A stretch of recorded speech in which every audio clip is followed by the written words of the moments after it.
السلام عليكم ورحمة الله وبركاته. أصحابتين قالي كسر هذا القناة كان فضلنا هديان وعصبتين سبسكرايب إنه ده دهر نول جوكتين لاك شرط وحقينا بالكنا فرطة هدي أدنو عصبتها سي أدنو نقطة دعوة كواد فيديو يدينا ما أنتم حنك هدل إن شاء الله تعالى بيشو كواد المها مركو دمستو محام هي تدلوغ بهنيا هي إني أوجات هويدا أم والدك marka hore intaana ubad haysan Allah siiyo ubad wanaagsan oo baariyaal oo soo degdega inta haysatan Allah u barakeeyo oo baariyaal Allah uga dhigo oo Allah u badiyo aan u wada duceeno gabdhaha maxay heetood aan Ilaahay wali ku arsaaqin ubad maxay heetood soo Ilaahay insha Allah ta'ala ducada haday dad far badan u duceeyaan Ilaahay wuu aqbalayaa Ilaahay ubad degdega ha siiyo bisha koowaad ilmahaada markuu dhameysto waxa maxay heetood loo baahan yahay hooyooyinka inay waxyaabo fara badan ogaadaan ama aabooyinka dhammaan waalidka siiba hooyooyinka niyuga ah oo hooyonimada ku cusub tahay ama ilmahoodii koowaad u joogo cunugaada markuu bisha koowaad dhameysto hotaro wuxuu ilmahaada bisha koowaad markuu dhameysto wuxuu wax ka arki karaa ilaa 20 adiga sentimeter camad meel u jirto 20 sentimeter camad meel u jirto asiga ayuu wax ka arki karaa ilmahaada waayo indhihiisa wali full muusan noqon sidoo kale wuxuu dareemayaa ilmaha raaixada hooyadiisa carafta hooyadiisa iyo hadalkeeda dadka wuu ka sooci karaa ilmahaada markuu dhameysto bisha koowaad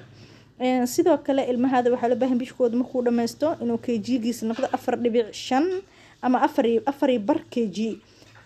ilmahan isku wada mid ma aha ilma ayaa maxay heeto markiiba ku dhashta 4 ilmaha 4 ku dhashta way ka badan karaan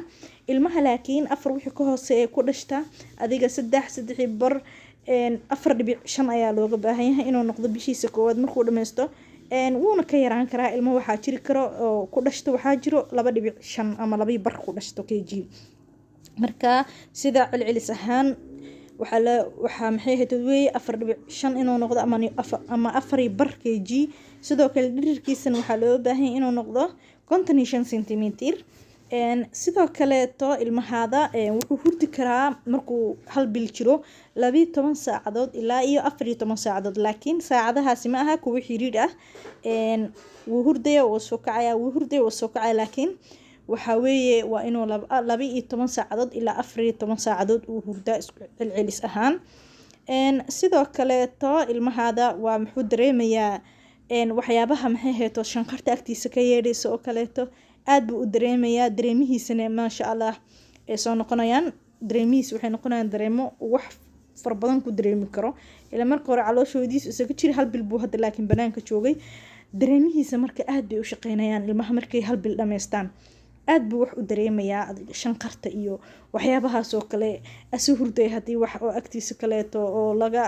qajaf laga siiyo kaleeto adiga waxa macquul inuu soo tooso shanqarti la socdo marka dareemihiis aad ay u shaqeynayaan ma sha Allah Allah u deystay inta haysato intaan haysan Allah siiyo marka hooyooyinka sidoo kale ilmaha wuxuu u baahan yahay qabees ayuu u baahan yahay ilmaha qabees way ku koraan hooyooyinka meelaha qabowga jooga ma aha ilmahaada waxa macquul inay burkinta ka gasho laakiin meelaha iska caadiga hooyooyinka jooga ilmahooda waxa loo baahan inay u qubayaan qubayska ilmaha way ku koraan sidoo kale wuxuu u baahan yahay bisha koowaad in ilmaha loo ilaaliyo xudunta oo maxay heetood way ka bukan kartaa hadii ay ka bukato ilaalis iyo taxadir far badan bay kaaga baahan tahay laakiin hadaysan ka bukan mar hore buu reysatay ciyaale 5 bari 6 bari uga go'daa adiga ilaa 14 maalmood u qalasha ma sha Allah laakiin ciyaalka hadii ka bukato ilaalis ay u baahan yihiin marka hooyooyinku cusub soo dhawaada ayaa idin leeyahay ka faa'iideysi wanaagsan